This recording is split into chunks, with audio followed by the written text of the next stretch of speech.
Hola, bienvenidos a este audiolibro. Y ya sabes, Dios quiere lo mejor para ti. Introducción al cuerpo humano. El cuerpo humano y la homeostasis. Los seres humanos tienen numerosos mecanismos para mantener la homeostasis, el estado de relativa estabilidad del medio interno corporal. A menudo las alteraciones de la homeostasis activan ciclos colectivos denominados sistemas de retroalimentación, que ayudan a restaurar las condiciones necesarias para la salud y la vida. Nuestro fascinante viaje a través del cuerpo humano se inicia con una perspectiva general acerca de los significados de la anatomía y la fisiología. Le sigue un análisis de la organización del cuerpo humano y de las propiedades que comparten con todos los seres vivos. Después se descubrirá de qué manera el cuerpo regula su propio medio interno. Este proceso incesante, denominado homeostasis, es un tema de gran importancia en cada capítulo de este libro. Por último, se presenta el vocabulario básico que ha de ayudar a referirse al cuerpo de forma tal que sea entendido tanto por científicos como para profesionales de la salud. Definición de anatomía y fisiología. Dos ramas de la ciencia, la anatomía y la fisiología, nos proveen los fundamentos para comprender las partes del cuerpo y sus funciones. La anatomía, tomía, cortar, es la ciencia de las estructuras del cuerpo y las relaciones entre ellas. Primero se estudiaba mediante la disección, dis igual a apartar, sección igual a acto de cortar, es decir, la cuidadosa separación de partes de las estructuras corporales para analizar sus relaciones. En la actualidad, una variedad de técnicas de diagnóstico por imágenes también contribuye al avance del conocimiento anatómico. Mientras que la anatomía trata sobre las estructuras del cuerpo, la fisiología, fisios igual a naturaleza, logía igual estudio de, es la ciencia de las funciones del cuerpo, es decir, cómo funcionan las partes del cuerpo. El cuadro 1.1 describe varias ramas de la anatomía y la fisiología.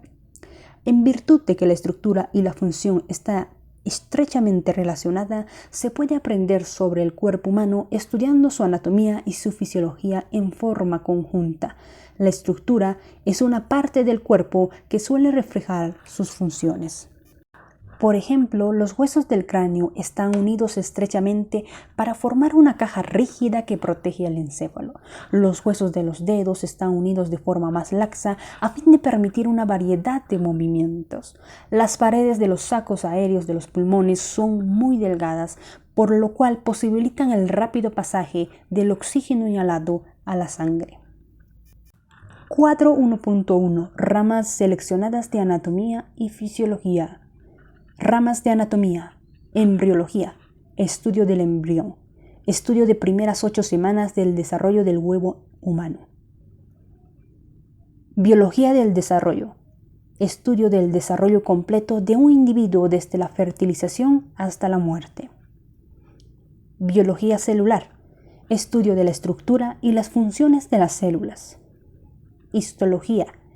Estudio de la estructura microscópica de los tejidos. Anatomía.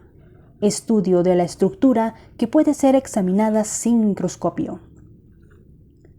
Anatomía sistémica. Estudia de estructuras del aparato y sistemas específicos como el aparato respiratorio o el sistema nervioso. Anatomía regional. Estudia regiones específicas del cuerpo como la cabeza o el tórax. Anatomía de superficie. Estudia marcas en la superficie del cuerpo para entender la anatomía interna mediante visualización y palpación, tacto suave. Anatomía radiológica. Estudia estructuras internas del cuerpo que pueden ser visualizadas con técnicas como los rayos X, la tomografía y otras tecnologías para análisis clínico e intervención médica. Anatomía patológica. Estudia alteraciones estructurales macroscópicas o microscópicas asociadas con enfermedades. Ramas de la fisiología. Fisiología molecular. Estudia de las funciones como de las proteínas y el ADN. Neurofisiología. Estudia propiedades funcionales de las células nerviosas. Endocrinología. Endo igual a dentro, crin igual a secreción. Estudio de hormonas, reguladores químicos en la sangre y cómo controlan las funciones del cuerpo. Fisiología cardiovascular. Estudia las funciones del corazón y de los vasos sanguíneos. Inmunología. Estudia las defensas del cuerpo contra causantes de enfermedades. Inmune igual a no susceptible. Fisiología respiratoria. Estudia funciones de las vías aéreas y de los pulmones. Fisiología renal. Estudia las funciones de los riñones. Fisiología del ejercicio. Estudio de cambios en las funciones de células y órganos causadas por la actividad muscular. Fisiopatología. Estudio de cambios funcionales asociados con la enfermedad y el envejecimiento. Niveles de organización estructural y sistemas corporales. Los niveles de organización de un lenguaje, letras, palabras, oraciones, párrafos, etc., pueden compararse con los del cuerpo humano. La exploración del cuerpo humano avanzará desde los átomos y las moléculas hasta la persona entera, de lo más pequeño a lo más grande. 6 niveles de organización ayudarán a comprender la anatomía y la fisiología, químico, celular, tejido, órgano, sistema y organismo. 1. Nivel químico. Este nivel básico puede ser comparado con las letras del alfabeto e incluye átomos, las unidades más pequeñas de la materia que participan en las reacciones químicas, y moléculas, 2 o más átomos unidos entre sí. Algunos átomos como el carbono, hidrógeno, oxígeno, nitrógeno, fósforo, calcio y azufre son esenciales para mantener la vida. 2 moléculas familiares que se encuentran en el cuerpo humano son el ácido desoxirribonucleico, DNA, que es el material genético que pasa de una generación a otra, y la glucosa, conocida comúnmente como azúcar de la sangre. Los capítulos 2 y 25 se centran en el nivel químico de organización. 2. Nivel celular. Las moléculas se combinan para formar células, las unidades estructurales y funcionales básicas de un organismo. Compuestas por sustancias químicas, así como las palabras, son los elementos más pequeños del lenguaje con sentido propio. Las células son las unidades vivas más pequeñas en el cuerpo humano. Entre los muchos tipos de células del cuerpo humano se hallan las musculares, las nerviosas y las epiteliales. La figura 1.1 muestra una célula muscular lisa, que es uno de los 3 tipos de células musculares del cuerpo. El nivel celular de organización se detallará en el capítulo 3. 3. Nivel tisular. Los tejidos conformados por grupos de células y por los materiales que los rodean y están destinados a realizar una función particular. De manera similar a las palabras que se juntan para formar frases, en el cuerpo hay 4 tipos básicos de tejidos: epitelial, conectivo, muscular y nervioso. El tejido epitelial recubre superficies corporales, tapiza órganos huecos y cavidades y forma glándulas. El tejido conectivo vincula, sostiene y protege los órganos del cuerpo a la vez que aprovisiona de vasos sanguíneos a otros tejidos. El tejido muscular se contrae para hacer que partes del cuerpo se mueva y genera calor. El tejido nervioso transporta información de una parte del cuerpo a otra por medio de impulsos nerviosos. El capítulo 4 describe en detalle el nivel tisular de organización. La figura 1.1 muestra tejido muscular liso, el cual consiste en células musculares lisas densamente agrupadas. 4. Nivel de órganos. En el nivel de órganos confluyen diversos tipos de tejido, de manera similar a la relación existente entre oraciones y párrafos. Los órganos son estructuras compuestas por 2 o más tipos de tejidos, poseen funciones específicas y usualmente tienen forma reconocible. Son ejemplos de órganos el estómago, la piel, los huesos, el corazón, el hígado, los pulmones y el cerebro. En la figura 1.1 muestra varios tejidos que componen el estómago. La cubierta externa del estómago es una capa de tejido epitelial y conectivo que reduce la fricción cuando el estómago se mueve y roza contra otros órganos. Por debajo de esta cubierta hay 3 capas de tejido muscular liso que se contraen para agitar y mezclar los alimentos y luego impulsarlos al siguiente órgano digestivo, el intestino delgado. La más interna es la capa de tejido epitelial que produce el líquido y sustancias químicas responsables para la digestión en el estómago. 5. Nivel de sistema.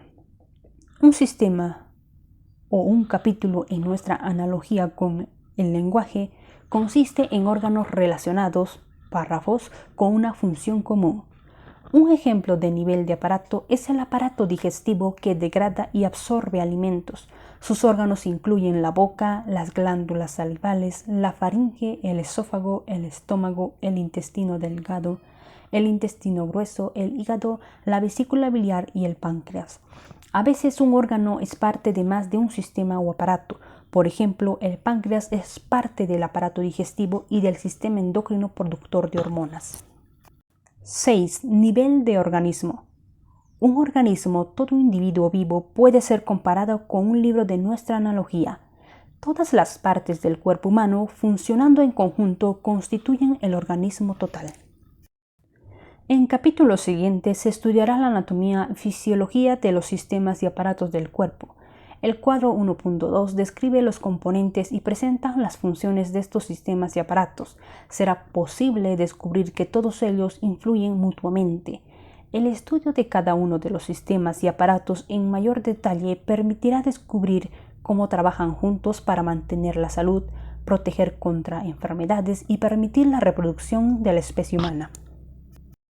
Cuadro 1.2. Los 11 sistemas y aparatos del cuerpo humano. Sistema tegumentario. Componentes: piel y estructuras asociadas como pelo, uñas, glándulas sudoríparas y glándulas sebáceas. Funciones: protege el cuerpo, ayuda a regular la temperatura corporal, elimina algunos desechos, ayuda a sintetizar la vitamina D, detecta sensaciones como tacto, dolor, calor y frío, almacena grasa y provee aislamiento. Sistema esquelético.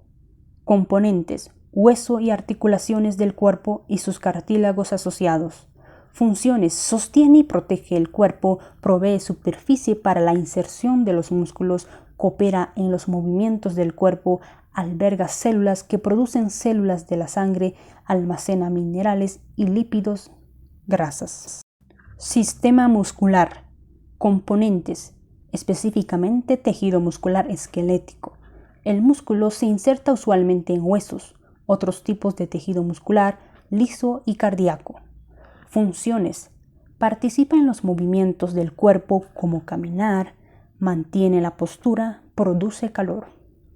Sistema nervioso. Componentes: encéfalo, médula espinal, nervios y órganos especiales de los sentidos como ojos y oídos. Funciones: genera potenciales de acción, impulsos nerviosos para regular las actividades del cuerpo, detecta alteraciones en el medio interno y el medio externo y responde causando contracciones musculares o secreciones glandulares. Sistema endocrino. Componentes: glándulas productoras de hormonas, glándula pineal, hipotálamo, glándula hipófisis, timo, glándula tiroides, glándulas paratiroides, glándulas suprarrenales, ovarios y testículos, y células productoras de hormonas en varios otros órganos. Funciones: regula las actividades corporales liberando hormonas, mensajeros químicos transportados por la sangre desde la glándula endocrina al órgano diana. Aparato cardiovascular. Componentes: sangre, corazón y vasos sanguíneos. Funciones: el corazón bombea la sangre a los vasos sanguíneos.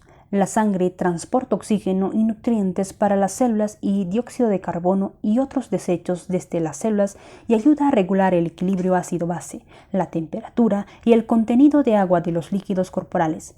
Los componentes de la sangre defienden contra enfermedades y reparan vasos sanguíneos dañados. Sistema linfático e inmunitario.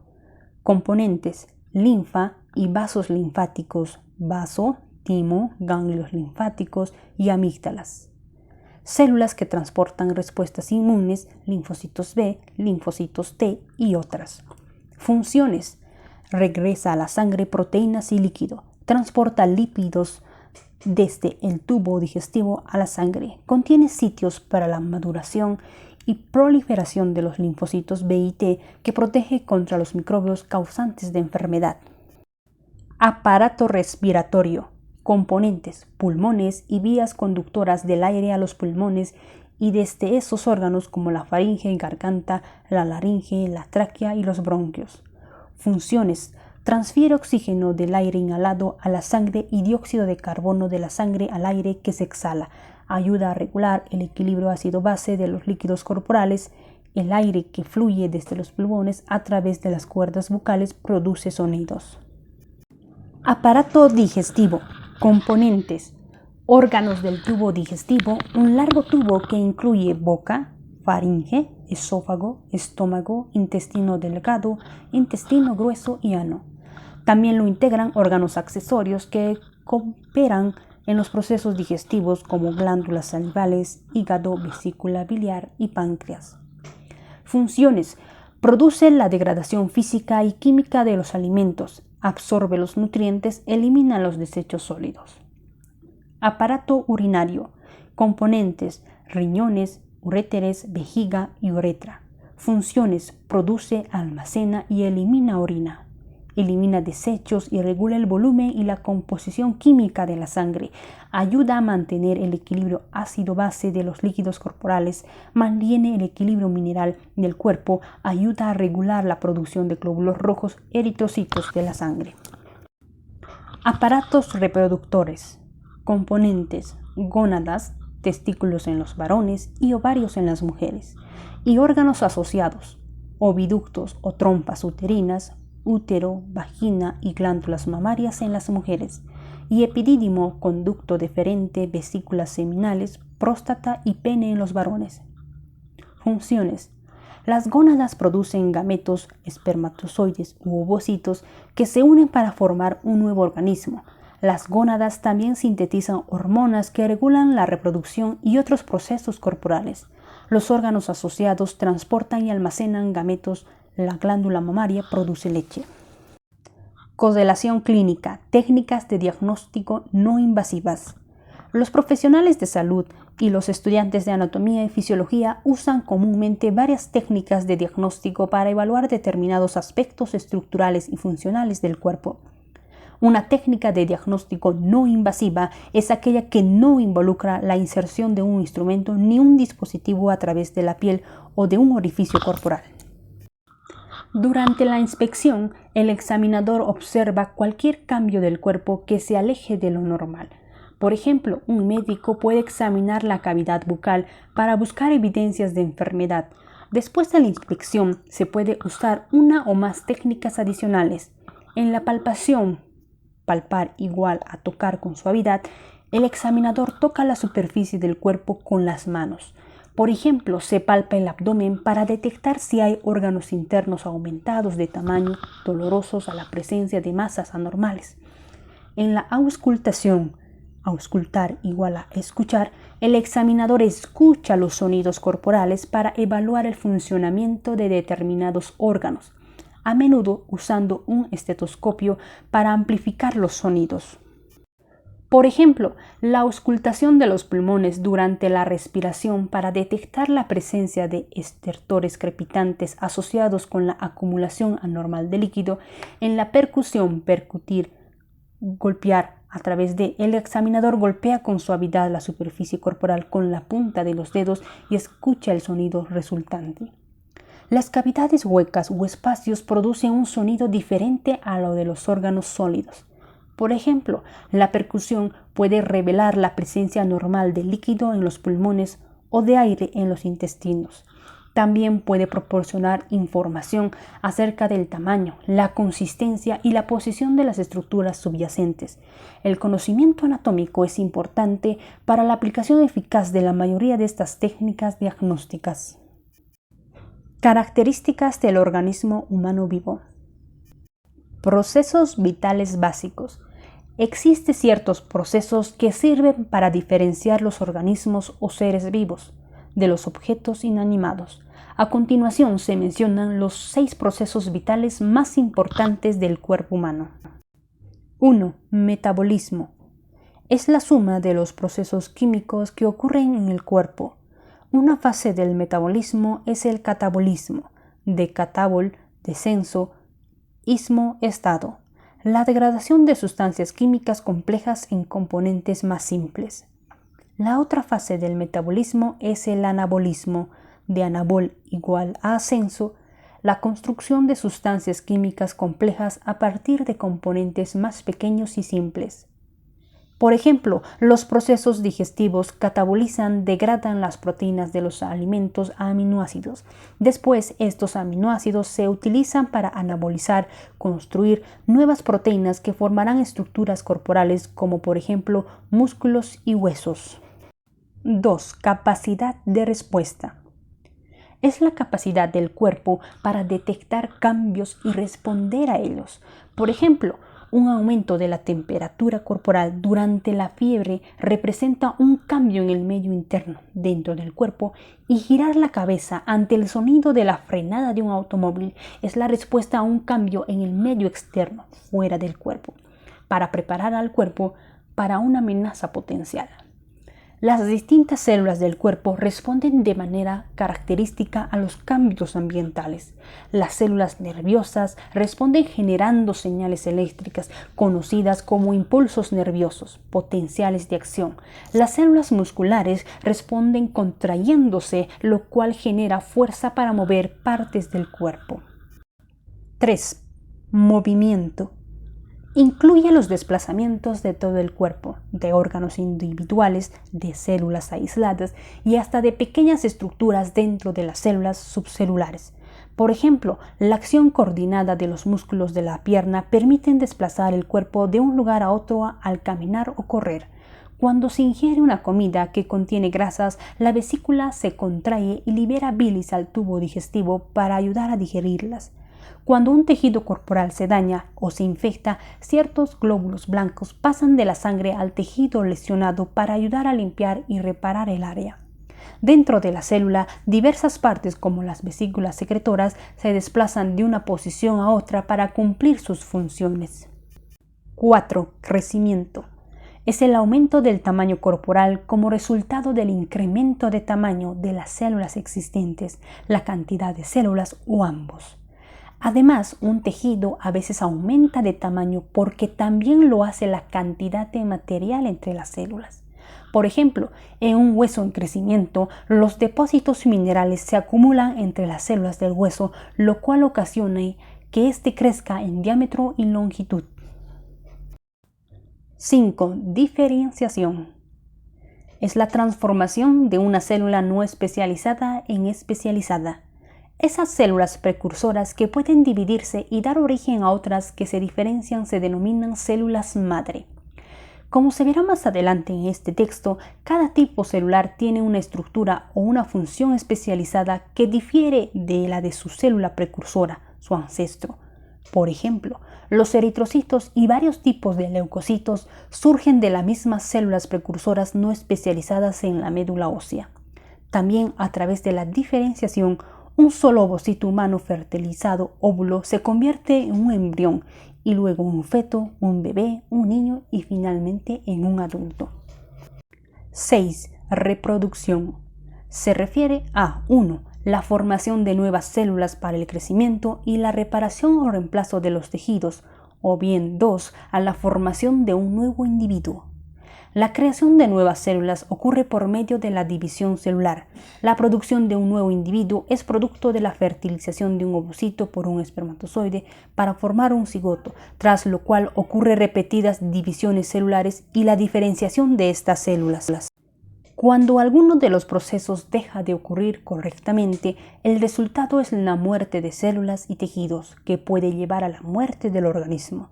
Desde el punto de vista clínico, la cesación de los latidos cardíacos, la ausencia de respiración espontánea y la pérdida de las funciones encefálicas indican la muerte del cuerpo humano. Correlación clínica. Autopsia. Una autopsia, ver con los propios ojos, o necropsia es un examen post-mortem, después de la muerte del cuerpo y la disección de sus órganos internos para determinar la causa de la muerte. Una autopsia puede descubrir la existencia de enfermedades no detectadas durante la vida, determinar la magnitud de las lesiones y explicar cómo esas lesiones pueden haber contribuido al deceso de una persona. También puede suministrar información sobre una enfermedad, ayudar a la acumulación de datos estadísticos y a la educación de los estudiantes de medicina. Además, puede revelar enfermedades capaces de afectar a la descendencia o a los hermanos del sujeto, por ejemplo, defectos cardíacos congénitos. En ocasiones, una autopsia es requerida legalmente, como en el caso de una investigación criminal. También puede ser útil para resolver disputas entre beneficiarios de compañías de seguro acerca de la causa de muerte.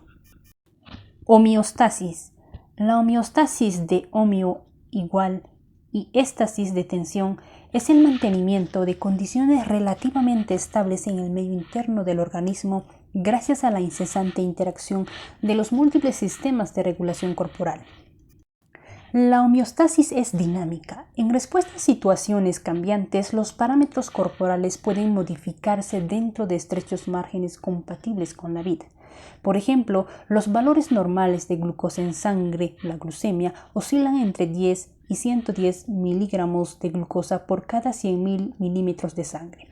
Cada estructura, desde el nivel celular hasta el de aparatos y sistemas, contribuye de alguna manera a mantener el medio interno corporal dentro de los límites normales.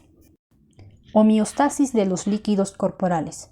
Un aspecto importante de la homeostasis consiste en mantener el volumen y la composición de los líquidos corporales, que son soluciones acuosas con sustancias disueltas que se hallan dentro de las células y alrededor de ellas.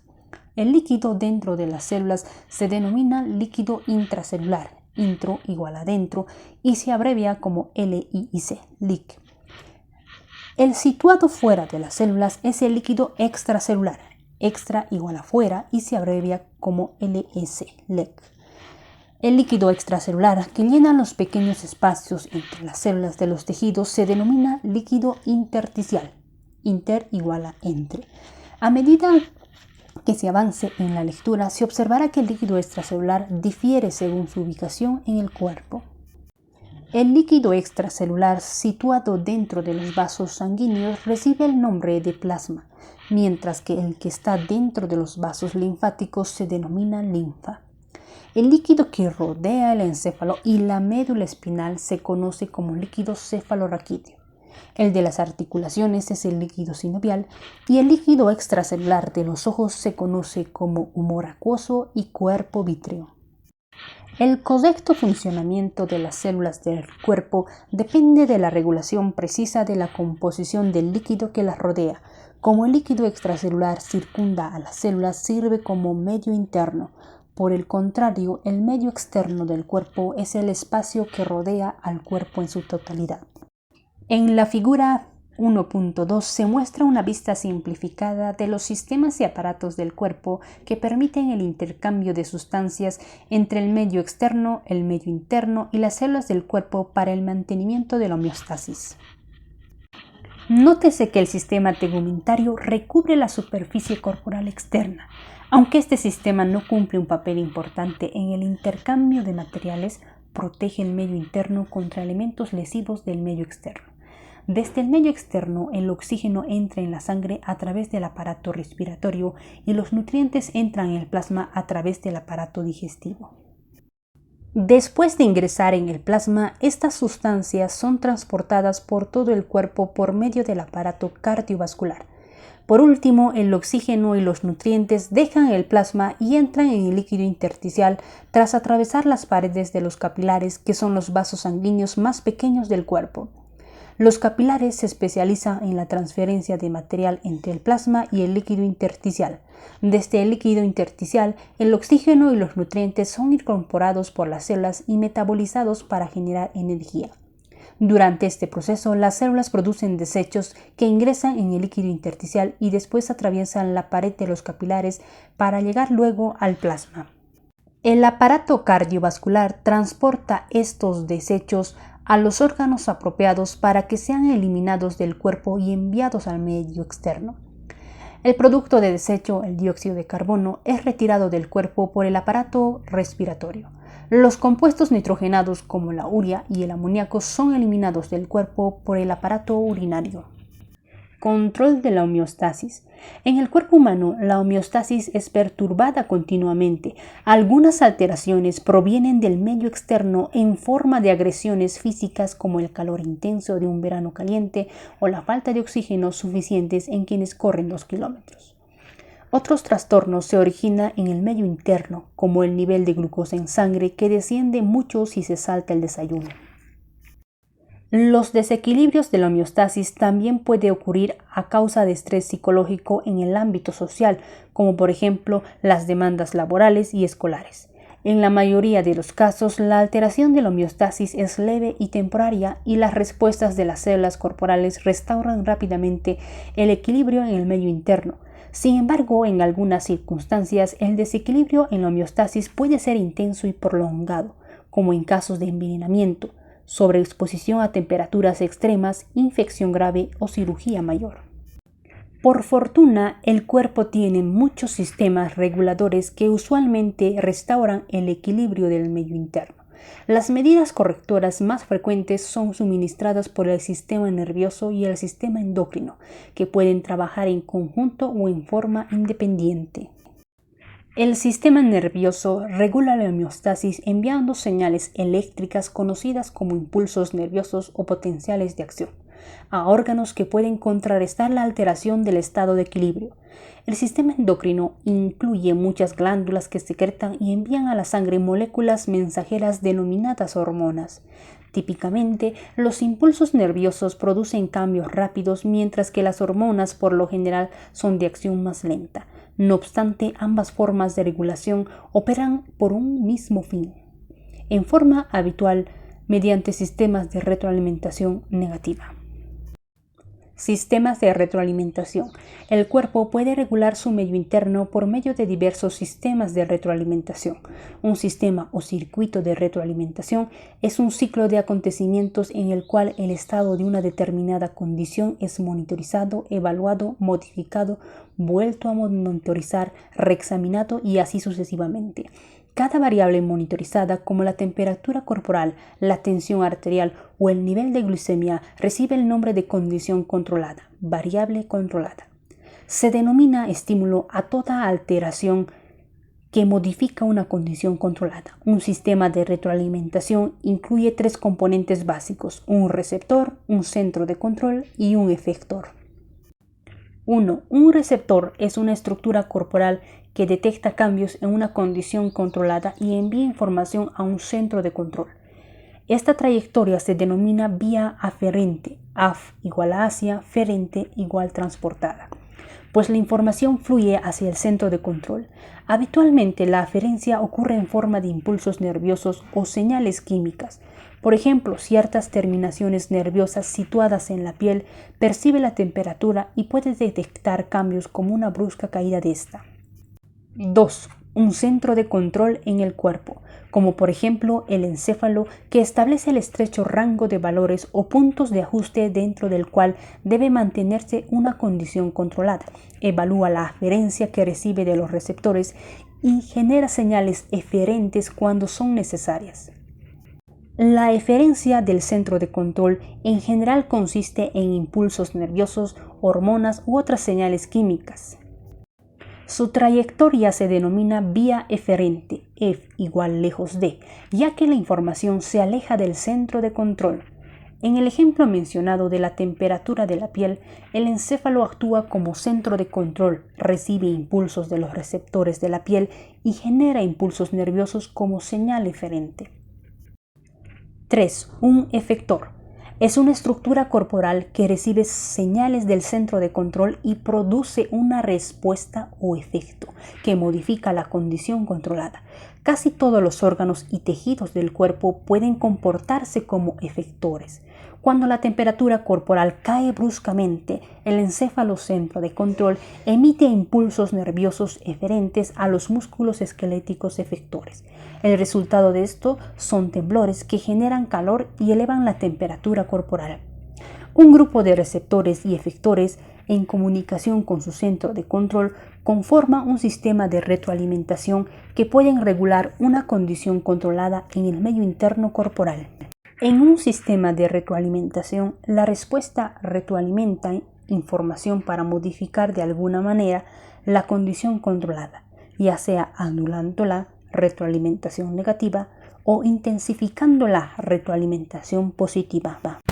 Sistemas de retroalimentación negativa. Un sistema de retroalimentación negativa revierte un cambio producido en una condición controlada. Es la fuerza ejercida por la sangre que ejerce presión contra las paredes de los vasos sanguíneos. Cuando el corazón late más rápido o con mayor intensidad, la presión arterial aumenta. Si algún estímulo interno o externo hace que la tensión arterial, la condición controlada, se incremente, ocurre la siguiente secuencia de acontecimientos. Los barroreceptores, células nerviosas sensitivas situadas en las paredes de determinados vasos sanguíneos, detectan la presión elevada.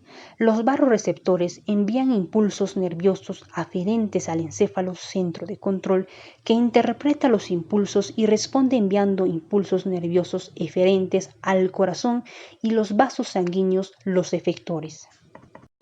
La frecuencia cardíaca disminuye y los vasos sanguíneos se dilatan, se ensanchan, lo que hace que la presión arterial disminuya, la respuesta.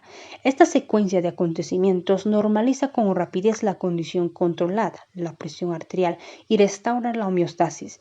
Nótese que la actividad del efector hace que la presión arterial disminuya, un resultado que anula el estímulo original, un aumento de la presión arterial. Esta es la razón por la cual el proceso se denomina sistema de retroalimentación negativa. Sistema de retroalimentación positiva. Un sistema de retroalimentación positiva, a diferencia con uno de retroalimentación negativa, tiende a fortalecer o reforzar una modificación en una de las condiciones controladas del cuerpo. En un sistema de retroalimentación positiva, la respuesta afecta a la condición controlada de modo diferente de cómo lo hace un sistema de retroalimentación negativa. El centro de control también envía señales para el efector, pero en este caso el efector produce una respuesta fisiológica que intensifica o refuerza el cambio inicial en la condición controlada. La acción de un sistema de retroalimentación positiva prosigue hasta que es interrumpida por algún mecanismo. El parto normal provee un buen ejemplo de sistema de retroalimentación positiva. Las primeras contracciones en el trabajo de parto, estímulo, impulsan parte del feto hacia el cuello uterino, que es la porción más inferior del útero y que se abre en la vagina. Células nerviosas sensibles a la atracción, receptores, controlan la magnitud del estiramiento cervical, la condición controlada.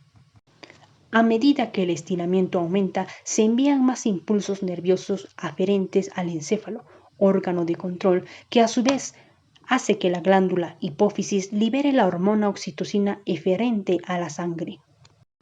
La oxitocina estimula los músculos de la pared uterina, efector, para que se contraigan con mayor intensidad aún.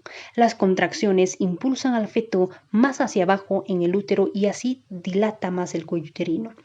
El ciclo de estiramiento, liberación de hormona y contracción siempre más fuerte se interrumpen solo por el nacimiento del bebé.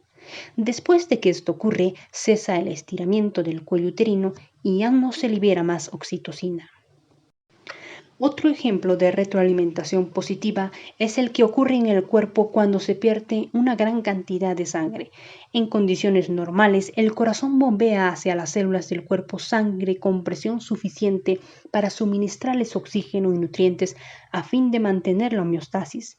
Si se produce una pérdida de sangre importante, la tensión arterial disminuye y las células de la sangre y las del corazón reciben menos oxígeno y funcionan con menor eficiencia. Si la pérdida de sangre continúa, la función de bombeo del corazón se debilita aún más y la tensión arterial sigue cayendo.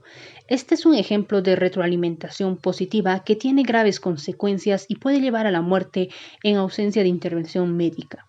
Como podrá ver, en el capítulo 19, la coagulación sanguínea también constituye un ejemplo de sistema de retroalimentación positiva. Estos ejemplos muestran ciertas diferencias importantes entre los sistemas de retroalimentación positiva y negativa. En virtud de que un sistema de retroalimentación positiva refuerza de manera continua un cambio en una condición controlada, el sistema debe anularlo. Si la acción sobre un sistema de retroalimentación positiva no cesa, puede escaparse e incluso producir situaciones que pongan en peligro la vida. Por el contrario, la acción de un sistema de retroalimentación negativa se enlentece y después cesa cuando la acción controlada retorna a su estado normal. Por lo general, los sistemas de retroalimentación positiva refuerzan condiciones que no ocurren con mucha frecuencia y los sistemas de retroalimentación negativa regulan condiciones del cuerpo que permanecen relativamente estables durante mucho tiempo. Desequilibrios homeostáticos. Como hemos visto, homeostasis es una condición en la que el medio interno del cuerpo permanece relativamente estable. La capacidad del cuerpo para mantener la homeostasis otorga un tremendo poder sanador y una notable resistencia al abuso. Los procesos fisiológicos responsables del mantenimiento de la homeostasis son en su mayor parte también responsables de una buena salud. Para la mayoría de las personas, una buena salud durante toda la vida no es algo que ocurre sin esfuerzo. Los múltiples factores en este equilibrio denominado salud son el medio ambiente y el comportamiento del propio individuo, la constitución genética, el aire que se respira, los alimentos que se ingiere e incluso los pensamientos. La forma de vida puede sustentar la capacidad del cuerpo para mantener la homeostasis y recuperarse de los obstáculos inevitables que la vida pone en el camino o puede interferir con ella. Muchas enfermedades son el resultado de años de malas conductas que alteran el impulso natural del cuerpo para mantener la homeostasis. Un ejemplo obvio son las enfermedades relacionadas con el tabaquismo. El hecho de fumar tabaco expone al tejido pulmonar sensible a una multitud de sustancias químicas que causan cáncer y dañan la capacidad del pulmón de repararse a sí mismo. Dado que enfermedades como el enfisema y el cáncer pulmonar son difíciles de tratar y muy rara vez se curan, es mucho más prudente dejar de fumar o nunca comenzar a hacerlo que esperar que un médico pueda solucionar el problema de una vez hecho el diagnóstico de enfermedad pulmonar. El desarrollo de un estilo de vida que puede cooperar con los procesos homeostáticos corporales en lugar de obstaculizarlos ayuda a maximizar el potencial personal para tener salud y bienestar óptimos. La homeostasis se mantiene mientras todas las condiciones controladas del cuerpo permanezcan dentro de estrechos límites, las células del cuerpo funcionen eficientemente y el cuerpo esté saludable. Sin embargo, si uno o más componentes del cuerpo pierde su capacidad para contribuir a la homeostasis, el equilibrio normal entre todos los procesos corporales puede perturbarse. Si el desarrollo homeostático es moderado, puede aparecer un trastorno o una enfermedad. Si es intenso, puede tener como resultado la muerte. Un trastorno es cualquier anormalidad de una estructura o función. Enfermedad es un término más específico para una dolencia caracterizada por un conjunto de signos y síntomas reconocibles. Una enfermedad local afecta una parte o una región limitada del cuerpo, por ejemplo, la infección de un seno paranasal.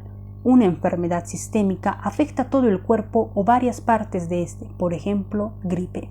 Las enfermedades alteran estructuras y funciones corporales de manera característica. Una persona enferma puede experimentar síntomas, cambios subjetivos en las funciones corporales que no son evidentes para un observador. La cefalea, las náuseas y la ansiedad son ejemplos de síntomas. Los cambios objetivos que un médico puede observar y evaluar se denominan signos y pueden ser anatómicos, como una tumefacción o una erupción, o fisiológicos como una fiebre, hipertensión arterial o parálisis. La ciencia que estudia cómo y dónde ocurren las enfermedades se llama epidemiología. Epi igual a sobre, demi, gente. La farmacología, fármaco-droga, es la ciencia que estudia los efectos y los usos de las drogas en el tratamiento de enfermedades. Correlación clínica, diagnóstico de enfermedades. Diagnóstico, dia igual a través, gnosis conocimiento, es la ciencia y la habilidad para diferenciar un trastorno o enfermedad, los síntomas y signos del paciente, su historia clínica, un examen físico y pruebas de laboratorio constituye la base para formular un diagnóstico. La obtención de una anamnesis consiste en reconocer información acerca de acontecimientos que puedan estar relacionados con la dolencia del paciente. Estos datos incluyen el motivo de consulta principal, la razón primaria para buscar atención médica, los antecedentes de enfermedad actual, los antecedentes médicos anteriores, los antecedentes familiares, la anamnesis social y una revisión de los síntomas. Un examen físico es una evaluación ordenada del cuerpo y sus funciones. Este proceso incluye las técnicas no invasivas, la inspección, la palpación, auscultación y percusión ya explicados en el capítulo, y la medición de signos vitales, temperatura, pulso, frecuencia respiratoria y tensión arterial, y a veces también pruebas de laboratorio. Terminología anatómica básica. Los científicos y los profesionales de la salud utilizan un lenguaje común de términos especiales para referirse a las estructuras corporales y a sus funciones. El lenguaje de la anatomía que usan tiene significados definidos con precisión que permiten una comunicación clara y precisa. Por ejemplo, ¿es correcto decir la muñeca está encima de los dedos? Esto sería cierto si el miembro superior se encontrara a los lados del cuerpo. Pero si se eleva la mano por encima de la cabeza, los dedos estarán por encima de la muñeca. Para evitar este tipo de confusiones, los anatomistas usan posiciones anatómicas estándar y un vocabulario especial para relacionar entre sí las distintas partes del cuerpo. Posiciones del cuerpo. Las descripciones de cualquier parte del cuerpo presuponen que se halla en una posición de referencia estándar denominado posición anatómica. En ella el sujeto está de pie mirando al observador con la cabeza nivelada y los ojos dirigidos justo al frente.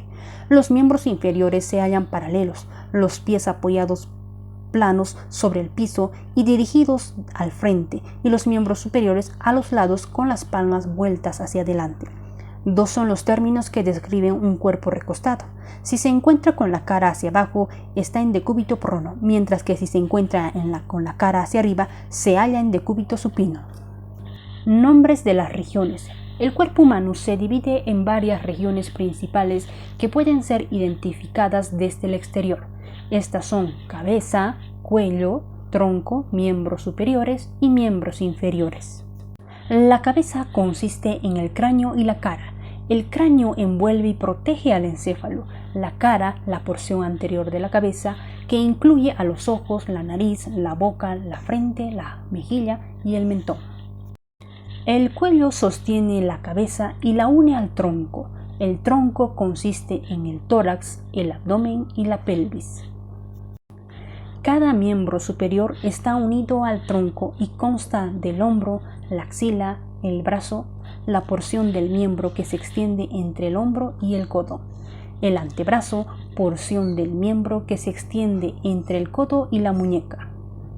Luego tenemos la muñeca y la mano. Cada miembro inferior está unido también al tronco e incluye la nalga, el muslo, la porción del miembro que va desde la nalga hasta la rodilla, la pierna, la porción del miembro que se extiende desde la rodilla hasta el tobillo y el pie. La ingle es un área en la superficie frontal del cuerpo señalada por una arruga a cada lado y conecta el miembro inferior con el tronco. La figura 1.6 muestra los nombres anatómicos y comunes de las partes principales del cuerpo. Por ejemplo, si un individuo recibe una inmunización antitetánica en su región glútea, la inyección es en su nalga. Como usualmente el nombre anatómico de una parte del cuerpo se basa en una palabra griega o latina, puede parecer diferente del nombre común la misma parte o área. Por ejemplo, la palabra latina axila es el término anatómico para el hueco bajo el hombro. entre el brazo y el tronco. Por tal razón, nervio axilar es el que pasa dentro de esta área. Durante la lectura de este libro se aprenderá más acerca de las raíces griegas y latinas de los términos anatómicos y fisiológicos. Términos direccionales. Los anatomistas usan términos direccionales específicos para localizar las diversas estructuras del cuerpo. Se trata de palabras que describen la posición de una parte del cuerpo en relación con otra. Varios términos direccionales están agrupados en pares que tienen significados opuestos, como anterior al frente y posterior atrás. El panel 1 y la figura 1.7 presentan los términos direccionales principales. Términos direccionales. Reseña. La mayor parte de los términos direccionales usados para describir la relación entre partes del cuerpo pueden agruparse en pares que tienen significados opuestos. Por ejemplo, superior significa hacia la parte alta del cuerpo e inferior hacia la parte baja del cuerpo.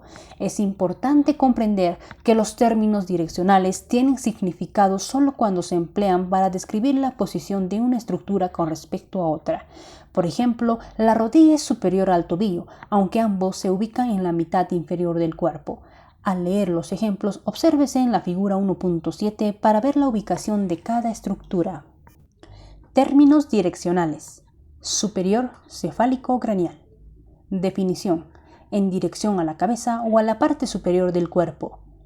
Ejemplo, el corazón es superior con relación al hígado. Inferior, caudal. Definición. Alejado de la cabeza o la parte inferior de una estructura. Un ejemplo, el estómago es inferior con relación a los pulmones. Anterior, ventral. Definición. Cerca del frente del cuerpo. Ejemplo, el esternón es anterior al corazón. Posterior o dorsal. Definición. Cercano al dorso del cuerpo o en el torso. Ejemplo, el esófago es posterior a la tráquea. Medial. Definición. Cercano a la línea media, una línea vertical imaginaria que divide al cuerpo en lados iguales, derecho e izquierdo. Ejemplo, el cúbito es medial con relación al radio. Lateral. Definición. Alejado de la línea media. Uso. Ejemplo, los pulmones son laterales al corazón. Intermedio. Definición. Entre dos estructuras. Un ejemplo, el colon transverso es intermedio entre el colon ascendente y el colon descendente. Homolateral. Ipsilateral. Definición. Del mismo lado del cuerpo que otra estructura. Ejemplo, la vesícula biliar y el colon ascendente son ipsilaterales. Contralateral. Definición. Del lado opuesto del cuerpo o de otra estructura. Ejemplo, el colon ascendente y el colon descendente son contralaterales. Proximal. Definición. Más cerca a la unión de un miembro con el tronco, más cercano al punto de origen de una estructura. Ejemplo, el húmero, hueso del brazo, es proximal al radio. Distal. Definición. Más alejado de la unión de un miembro con el tronco, más alejado del origen de una estructura. Ejemplo, las falanges, huesos de los dedos, son distales a los huesos carpianos, hueso de la muñeca. Superficial, externo, en dirección a la superficie del cuerpo o en esa superficie. Ejemplo, las costillas son superficiales a los pulmones. Profundo, interno. Definición, alejado de la superficie del cuerpo. Ejemplo, las costillas son profundas en relación con la piel del pecho y la espalda. Planos y cortes. También se estudiarán las partes del cuerpo en relación con los planos, superficies planas imaginarias que pasan a través de partes del cuerpo. Un plano sagital, sagit igual a flecha, es una línea vertical que divide el cuerpo o un órgano en lados derecho e izquierdo. Más específicamente, cuando uno de estos planos pasa a través de la línea media del cuerpo o de un órgano y lo divide en partes derecha e izquierda iguales, recibe el nombre de plano sagital medio o plano mediano. La línea media es una línea vertical imaginaria que divide el cuerpo en partes derecha e izquierda iguales. Si el plano sagital no pasa por la línea media, sino que divide el cuerpo o un órgano en partes derecha e izquierda desiguales, recibe el nombre de plano parasagital, para igual a cerca. Un plano frontal o coronal divide el cuerpo o un órgano en sus porciones anterior frontal y posterior dorsal. Un plano transversal divide el cuerpo o un órgano en las porciones superior e inferior. Otros nombres para un plano transversal son plano transversal o plano horizontal. Los planos sagital, frontal y transversal forman ángulos rectos entre sí. Por el contrario, un plano oblicuo pasa a través del cuerpo o de un órgano y forma un ángulo oblicuo, todo ángulo que no es de 90 grados. Cuando se estudia una región del cuerpo suele verse en forma de corte. Un corte es una sección del cuerpo o de uno de sus órganos realizada a lo largo de uno de sus planos recién descritos. Es importante conocer el plano del corte para poder entender la relación anatómica de una parte con otra. La figura 1.9ac indica cómo tres cortes diferentes, sagital media, frontal y transversal, proveen vistas diferentes del encéfalo. Cavidades del cuerpo. Las cavidades del cuerpo son espacios que contienen órganos internos. Huesos, músculos y ligamentos y otras estructuras separan las diversas cavidades una de otra. A continuación se describirán varias de estas cavidades. Figura 1.10. Los huesos del cráneo forman un espacio hueco denominado cavidad craneal que contiene al encéfalo. Los huesos de la columna vertebral forman el conducto vertebral o espinal que contiene la médula espinal. La cavidad craneal y el conducto vertebral guardan continuidad entre sí. Tres capas de tejido protector, las meninges y un líquido amortiguador de los golpes rodean el encéfalo y la médula espinal. Cavidades principales del tronco son la torácica y la abdominal. La cavidad torácica está formada por las costillas, los músculos del tórax, el esternón y la porción torácica de la columna vertebral. Dentro de la cavidad torácica se encuentra la cavidad pericárdica, alrededor, cardíaca, corazón, que es un espacio lleno de líquido que rodean al corazón y dos espacios llenos de líquido denominados cavidades pleurales, pleura igual a costilla o lado, alrededor de cada uno de los pulmones. La parte central de la cavidad torácica es la región anatómica denominada mediastino, medio, stinum, partición.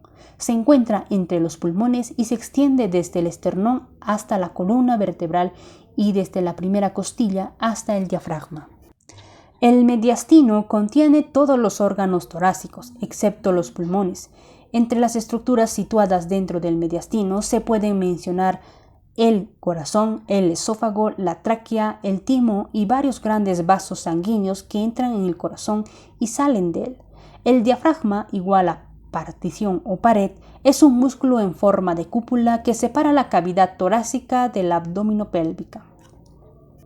La cavidad abdominopélvica se extiende desde el diafragma hasta la ingle y está rodeada por la pared muscular abdominal y por los huesos y músculos de la pelvis.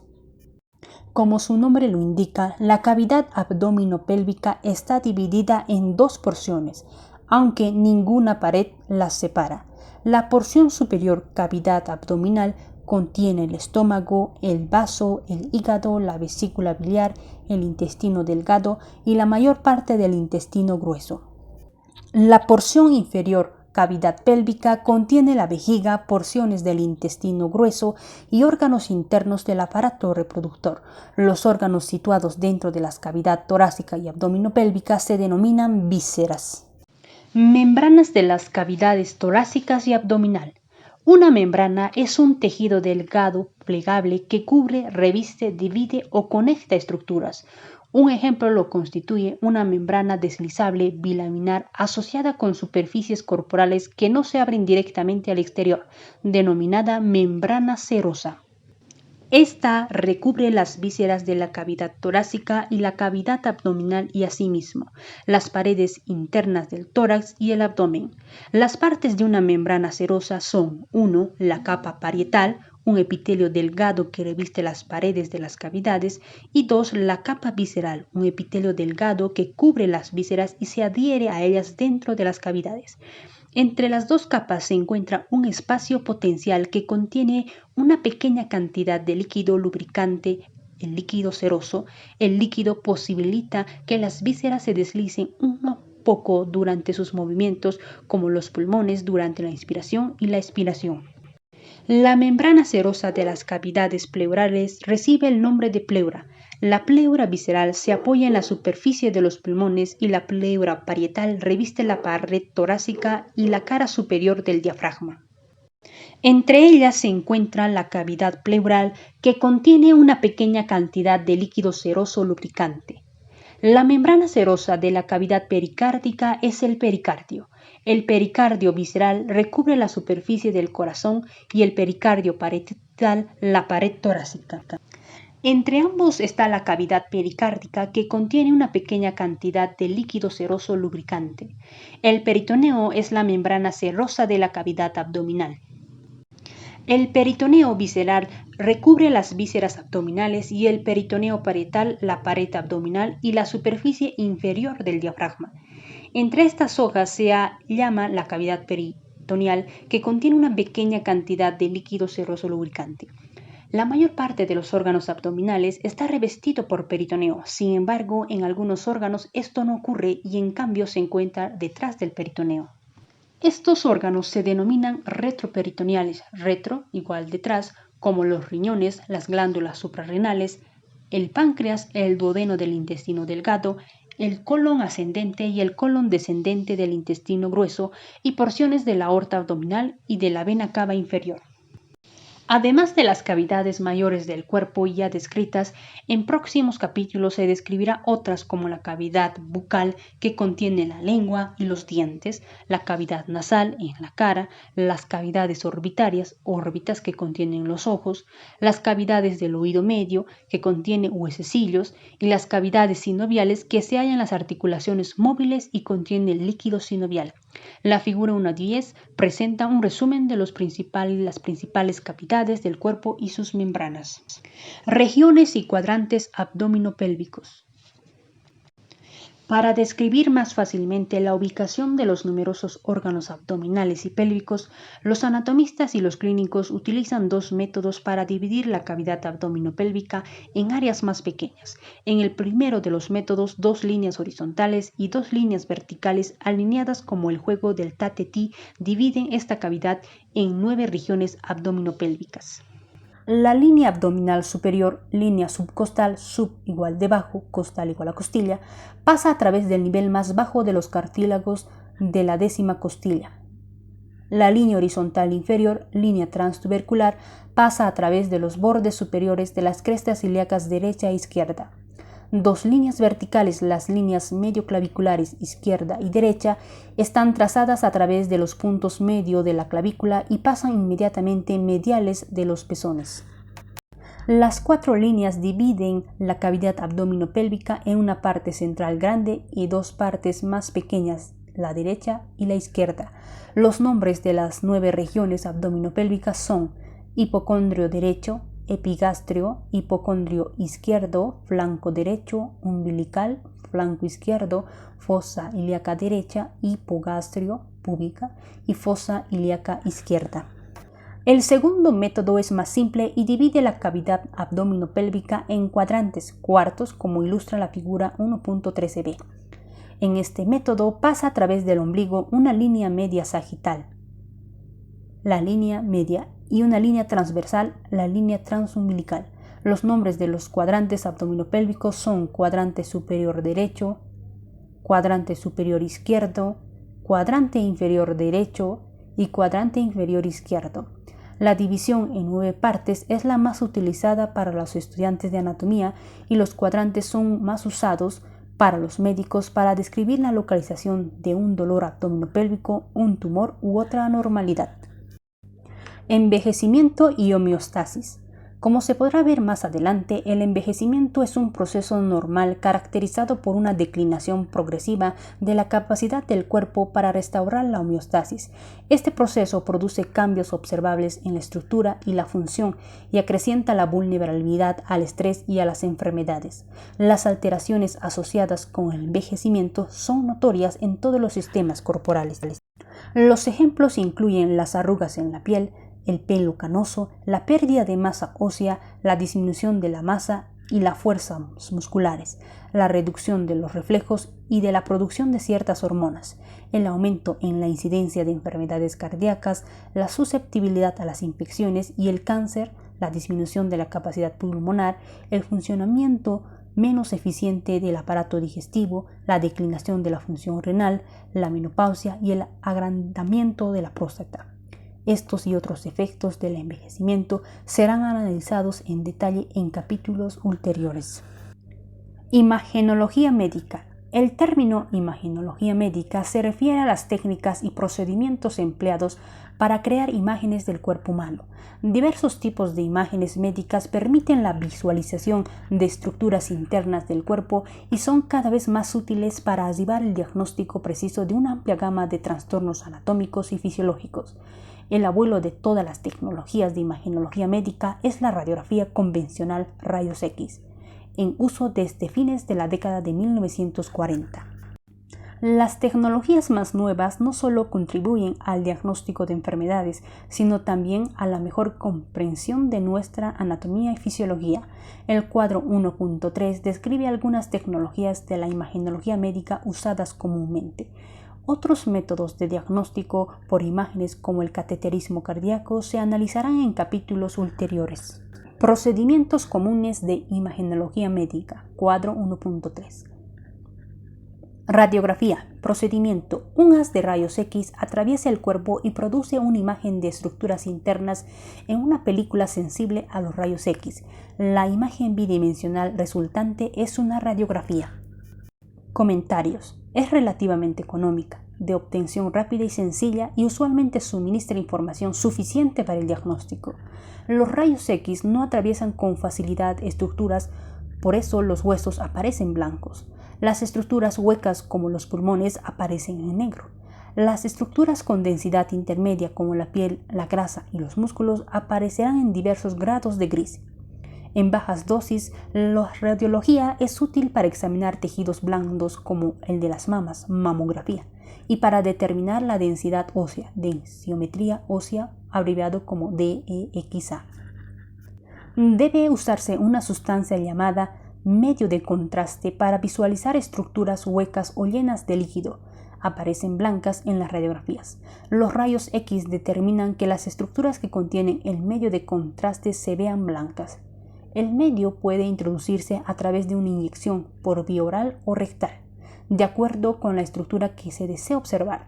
La radiología con contraste se utilizó para obtener imágenes de vasos sanguíneos, angiografía, el aparato urinario, urografía intravenosa y el tubo digestivo, enema de bario con contraste.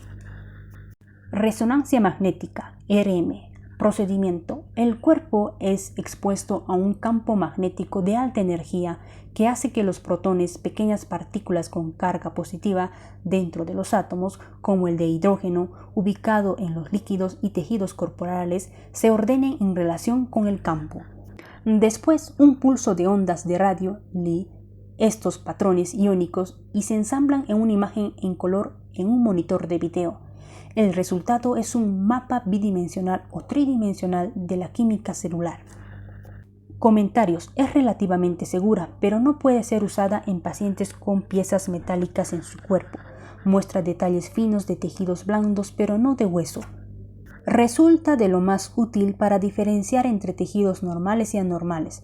Se utiliza para detectar tumores y placas adiposas que ocluyen arterias, para revelar defectos encefálicos, para medir el flujo sanguíneo y para detectar una variedad de trastornos musculoesqueléticos, hepáticos y renales. Tomografía computarizada, TC, antes denominado tomografía axial computarizada, TAC. Procedimientos. En esta forma de radiografía asistida por ordenador, un haz de rayos X traza un arco en múltiples ángulos en torno a una sección del cuerpo. El corte transversal del cuerpo resultante, denominado rastreo TC, es observado en un monitor de video. Comentarios. Visualiza tejidos blandos y órganos con mucho más detalle que la radiografía convencional. Las diferentes densidades tisulares se muestran como distintos grados de dis. Múltiples rastreos pueden ser ensamblados para construir vistas tridimensionales de estructuras, como se verá enseguida. El rastreo tomográfico del cuerpo entero apunta típicamente al torso y en su mayor beneficio se halla en la detección sistémica de cánceres de pulmón, enfermedades de la arteria coronaria y cánceres renales. Rastreo por ecografía. Procedimiento. Ondas de ultrasonido de alta frecuencia producidas por un transductor se reflejan en los tejidos corporales y son detectados por el mismo instrumento. La imagen, que puede ser estática o en movimiento, se denomina sonograma o ecografía y se observa en un monitor de video. Comentarios. Es seguro, no invasivo, indoloro y no utiliza medios de contraste. Utilizado comúnmente para visualizar al feto durante el embarazo. También se usa para observar el tamaño, la localización y las acciones de órganos y el flujo de la sangre a través de los vasos sanguíneos. Ecografía Doppler. Angiotomografía computarizada coronaria cardíaca ATCC. Procedimiento. En esta forma de radiografía asistida por ordenador se inyecta en una vena un medio de contraste con yodo y se administra un beta bloqueante para reducir la frecuencia cardíaca. Después, los numerosos haces de rayos X trazan un arco alrededor del corazón y un escáner detecta los rayos X y los transmite a un ordenador que transforma la información en una imagen tridimensional de las arterias coronarias en un monitor. La imagen así producida puede ser obtenida en menos de 20 segundos. Comentario. Se utiliza principalmente para detectar si hay algún bloqueo en una arteria coronaria, por ejemplo, placa aterosclerótica o calcio.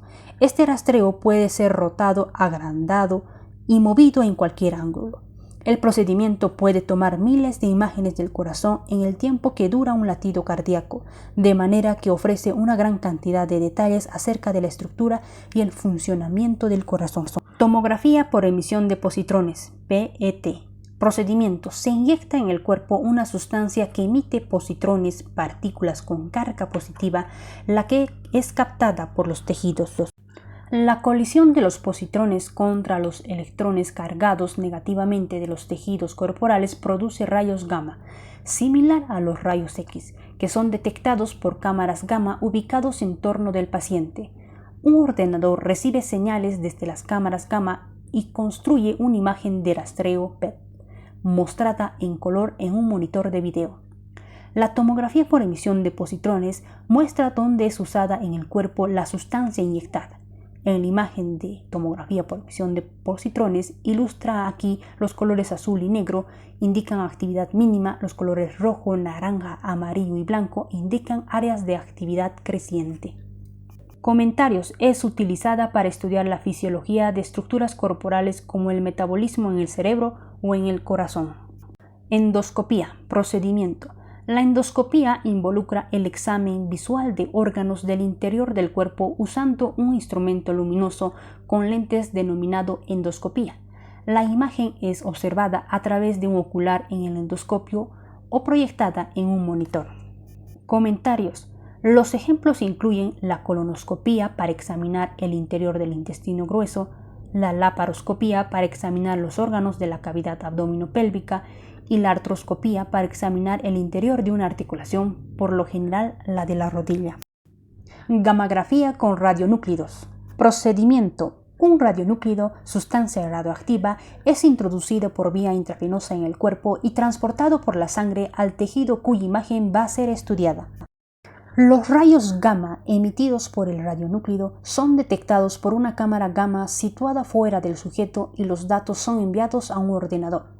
El ordenador construye una imagen por radionúclidos y los muestra en colores en un monitor.